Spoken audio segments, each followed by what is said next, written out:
amie, que l'on dit partout que vous offrez le meilleur chocolat du comptoir. Je connais même certaines de mes amies qui donneraient une fortune pour venir ici goûter ce nectar. Figurez-vous qu'il se trouve que ma cuisinière, Dame-Toinette, qui exerce ici au château depuis de longues années, conserve avec elle une recette datant de la première moitié du siècle et qu'elle refuse de modifier absolument. Elle ne veut pas divulguer sa recette, elle ne veut pas la modifier non plus. Mais s'agit-il d'une recette secrète? absolument pas, aucunement. Il s'agit d'une recette très classique. Mais je vous propose de lui en parler directement. Toinette vous apprécie énormément, elle ne rechignera point à vous expliquer sa façon de faire, pour peu que vous en gardiez le détail. Rose, allez chercher Dame Toinette à la cuisine. Toinette! Toinette!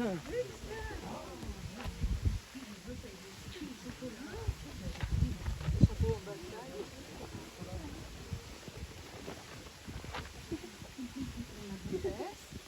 Madame Marquis, que puis-je faire pour votre service?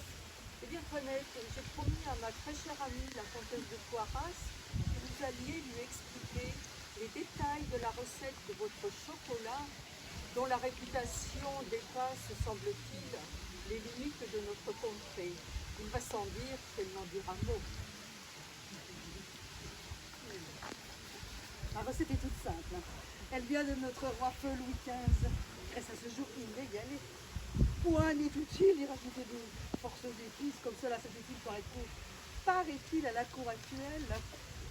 Le chocolatier de la reine Marie-Antoinette, qu'elle a cru bon de ramener d'Autriche, invente des recettes tous les jours, à base de fleurs d'oranger, d'amandes douces. Mais alors, Toinette, cette recette unique, J'y viens, madame la comtesse, j'y viens. Alors, tout d'abord, il faut ajouter à la préparation que vous venez de faire bouillir un jaune d'œuf pour 4 tasses. Ensuite, bien remuer avec le bâton à petit feu sans bouillir.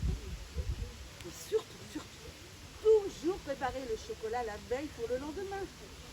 Réchauffer lentement, il n'en sera que plus subtil.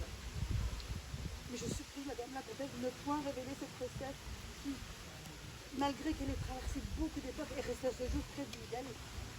ne craignez rien, Toinette. Venir goûter ici à Castries ce chocolat restera toujours pour moi un plaisir inégalé. Merci, Toinette. Et surtout, n'oubliez pas le souper de ce soir. Madame la marquise sait très bien qu'on ne rate jamais ma poularde à leur bouloise. Enfin.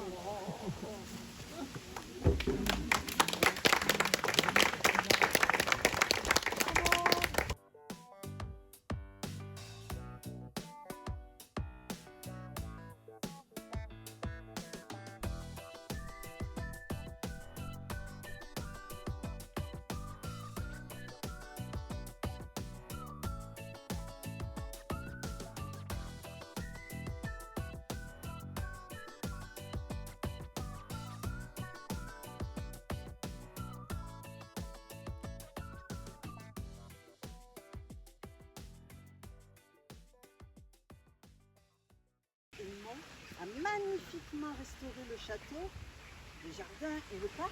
En effet, je ne me lasse jamais de venir séjourner au château de Castries et de me balader au bord de la Causie. Oh oui, c'est bien plus calme qu'à Paris. Ah, à Paris, en parlant de Paris.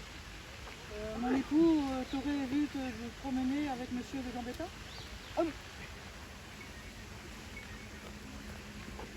Tu vas pas faire ta maréchale, ma chère sœur.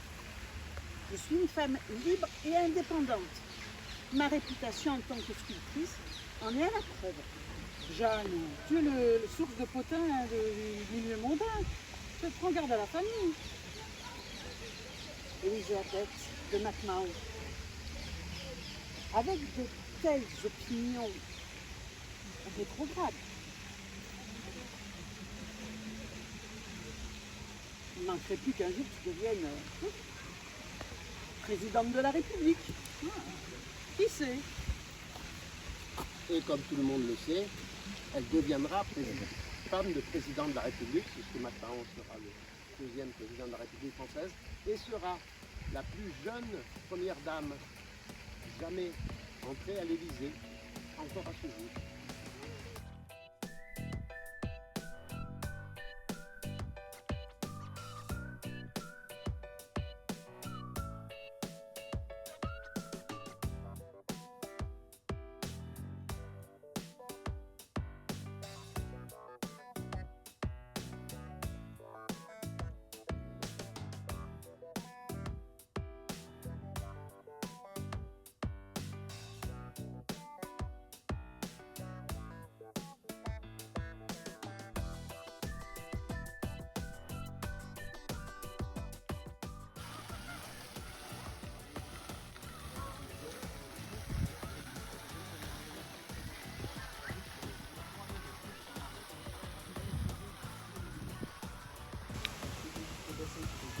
Ah, Rob, je vous ai demandé que nous reparlions du souper d'hier, au cours duquel nous recevions une pénitence du Beaucaire.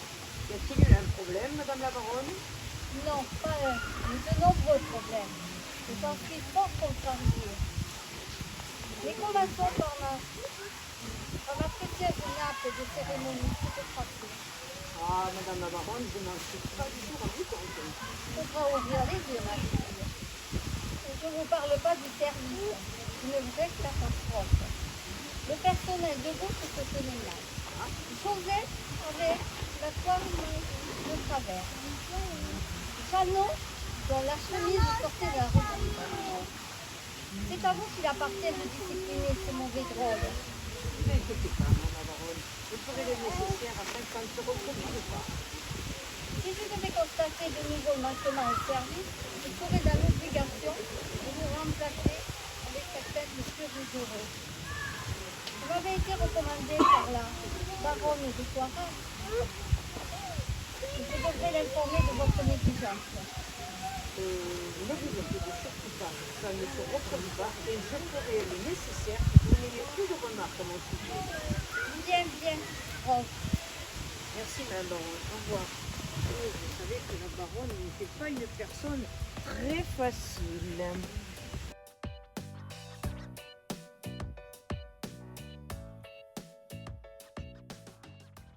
La flotte française qui les Américains contre les Anglais et qui a bloqué la flotte anglaise afin de permettre à l'histoire de l'entendre.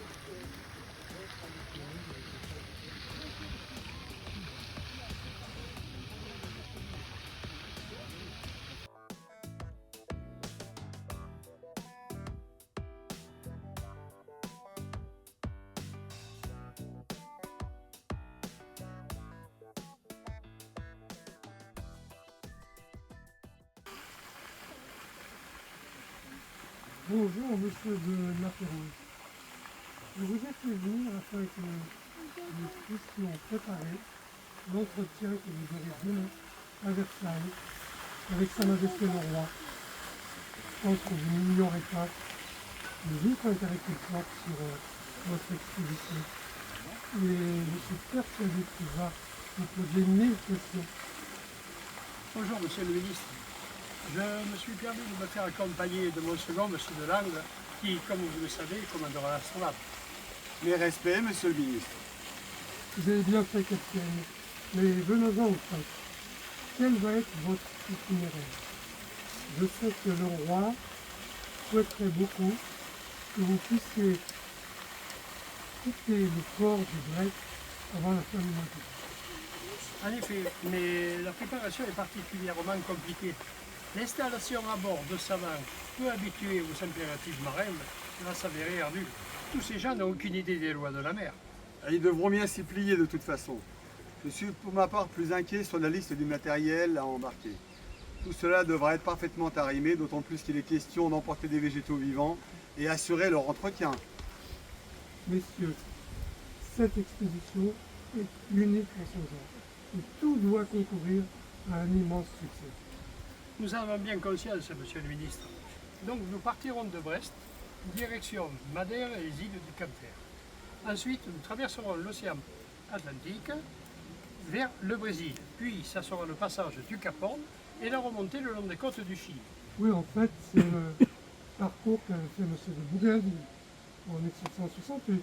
En effet, mais c'est à partir de l'île de Pâques que nous allons innover. Ah. Nous traverserons l'océan Pacifique vers les îles Sandwich. C'est à cet endroit que Cook a trouvé la mort de façon horrible en 1778. Il aurait été massacré par les indigènes et peut-être dévoré sur place. Et quelle fin atroce! Dieu nous préserve de telles horreurs. Donc, ensuite, nous prendrons la direction de Macao et Manille. Puis la remontée le long des côtes du Japon, où il y a, paraît-il, de nouvelles terres à reconnaître. Je pense qu'on pourrait peut-être faire une petite pause et prendre quelques rafraîchissements. Merci, monsieur le ministre. C'est tout. Donc,